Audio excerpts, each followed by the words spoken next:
Assalamualaikum warahmatullahi wabarakatuh. Selamat pagi.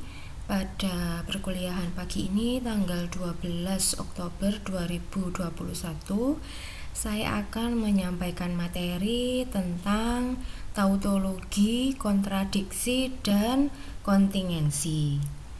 Jadi nanti mohon dipahami definisinya, kemudian contoh, dan bagaimana menyelesaikan tautologi, kontradiksi, dan kontingensi.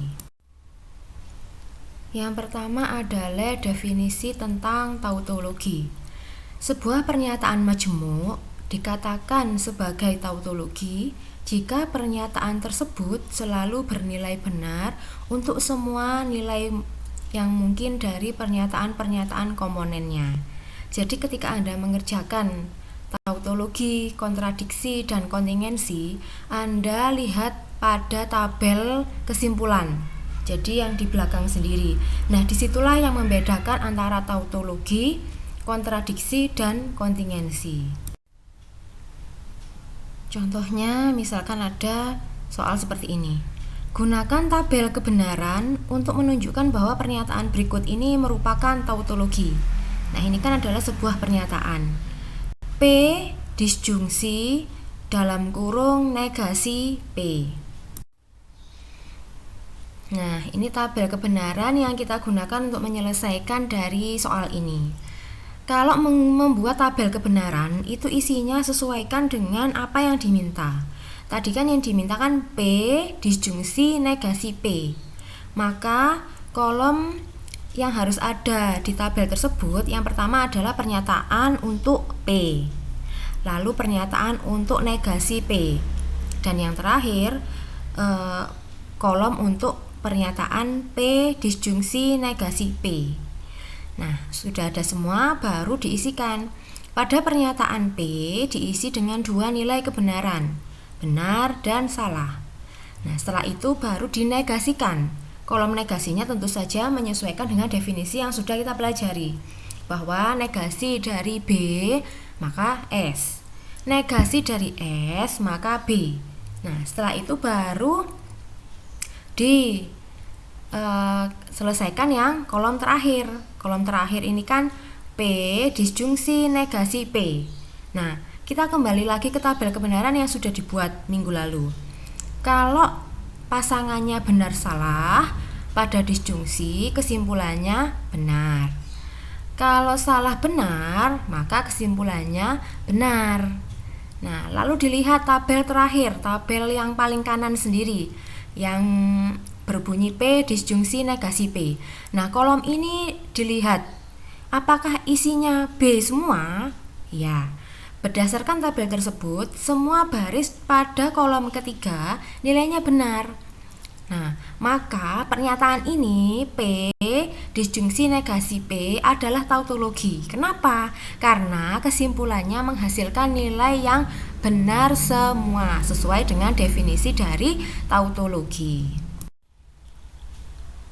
Selanjutnya adalah kontradiksi. Definisi dari kontradiksi yaitu jika pernyataan tersebut selalu bernilai salah untuk semua nilai yang mungkin dari pernyataan-pernyataan komponennya. Jadi pada tabel kebenaran di bagian kesimpulan yang paling kanan sendiri, itu nanti kalau nilainya salah semua, satu kolom itu nilainya salah semua, maka dia disebut dengan kontradiksi. Kalau dia benar semua disebut dengan tautologi. Sekarang kalau di bagian yang kanan sendiri, bagian kesimpulan itu dia salah semua, maka dia disebut dengan kontradiksi. Nah, selanjutnya berikut ini adalah contoh ketika kita akan menyelesaikan soal kontradiksi. Ini ada pertanyaan, gunakan tabel kebenaran untuk menunjukkan bahwa pernyataan berikut ini merupakan kontradiksi. Nah, ini pernyataannya berbunyi P konjungsi negasi P. Nah, berikut ini adalah cara untuk menyelesaikan kontradiksi. Yang pertama, dibuat dulu tabel kebenarannya berisi 3 kolom. Yang pertama untuk pernyataan P, lalu pernyataan negasi P, dan pernyataan kesimpulan. Berarti isinya ya soal itu tadi yang ditanyakan, P konjungsi negasi P. Untuk kolom P diisi dengan dua nilai kebenaran, yaitu benar dan salah. Setelah itu kita kerjakan di kolom negasinya. Nah, seperti biasa, kalau B maka negasinya S. Kalau dia S maka negasinya B. Baru dikonjungsikan seperti tabel kebenaran konjungsi yang sudah kita kerjakan minggu lalu ya. Maka kalau pasangannya benar salah maka hasilnya salah. Kalau pasangannya salah benar maka dia nilainya salah. Setelah itu baru dilihat.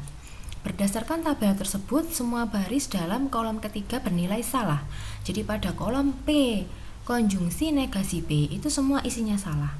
Karena dia semua isinya salah, maka dia termasuk ke dalam kontradiksi sesuai dengan definisi yang sudah dibahas tadi. Nah, terus misalnya Bu, misalnya isinya tidak S semua Bu, misalnya B dan S, atau S dan B, atau B dan B. Intinya tidak S dan S. Bagaimana Bu?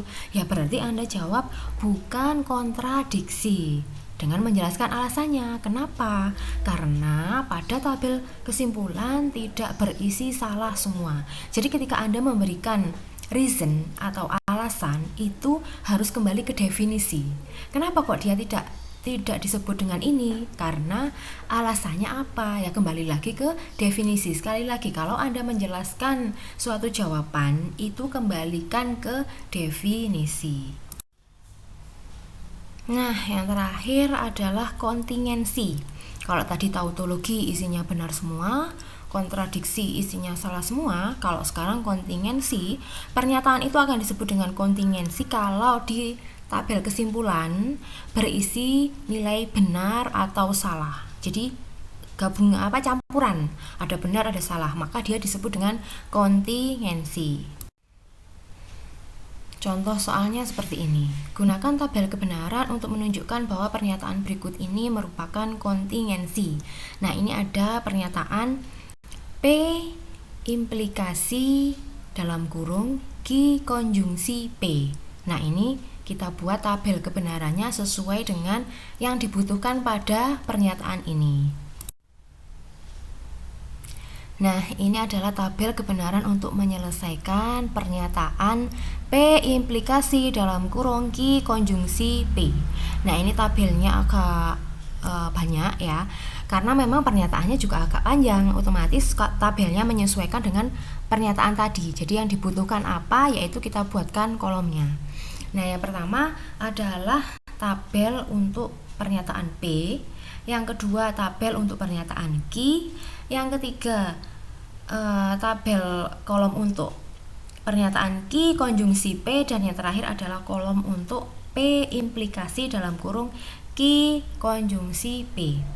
Nah, karena ini ada dua pernyataan, yaitu pernyataan P dan pernyataan Q, maka dia isinya tidak hanya benar dan salah saja, karena kan akan dipasangkan gitu. Jadi ada pasangannya ada 4 berarti. Jadi benar-benar, benar salah, salah benar, dan salah salah gitu. Karena kita akan memasangkan dua pernyataan ini, pernyataan P dan Q, agar menghasilkan sebuah konjungsi.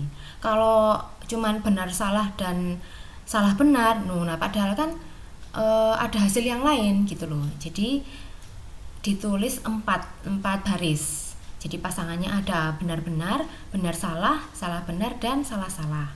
Nah, lalu dituliskan hasil konjungsinya dulu. Kalau benar-benar maka hasilnya benar. Selain itu akan menghasilkan pernyataan yang salah sesuai dengan tabel kebenaran yang sudah kita buat minggu lalu. Nah, baru setelah itu diisikan di kolom terakhir pada bagian kesimpulan. P implikasi dalam kurung Q konjungsi P. Berarti yang dilihat adalah kolom pertama dan kolom ketiga. Kolomnya P dan kolomnya Q konjungsi P. Lalu diimplikasikan. Berarti yang dilihat kolom ke-1 dan kolom ketiga. Ya, kolom kedua biarkan, gak usah dilihat. Nah, berarti kalau pasangannya benar-benar, implikasinya benar. Kalau benar salah, implikasinya salah. Kalau salah, maka implikasinya benar.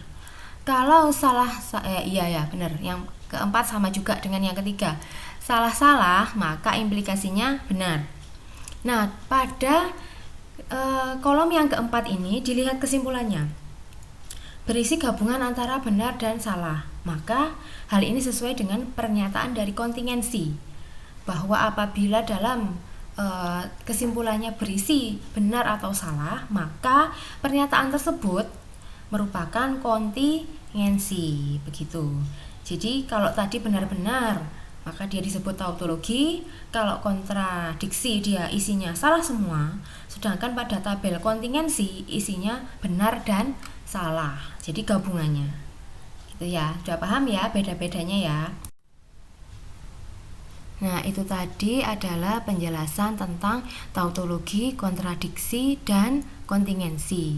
Jadi bisa dibaca lagi, dipahami tentang definisinya dan bagaimana untuk menyelesaikan ketiga-tiganya itu tadi dan apa bedanya. Jadi kembali lagi ke definisi.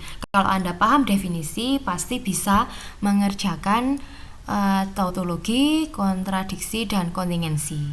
Nah, apabila ada yang masih bingung atau ingin ditanyakan, silakan kirim WA ke saya di grup aja. Jadi biar teman-temannya juga bisa baca dan saya juga bisa menyampaikan ke semuanya. Oke, terima kasih atas perhatiannya, terima kasih atas kerjasamanya.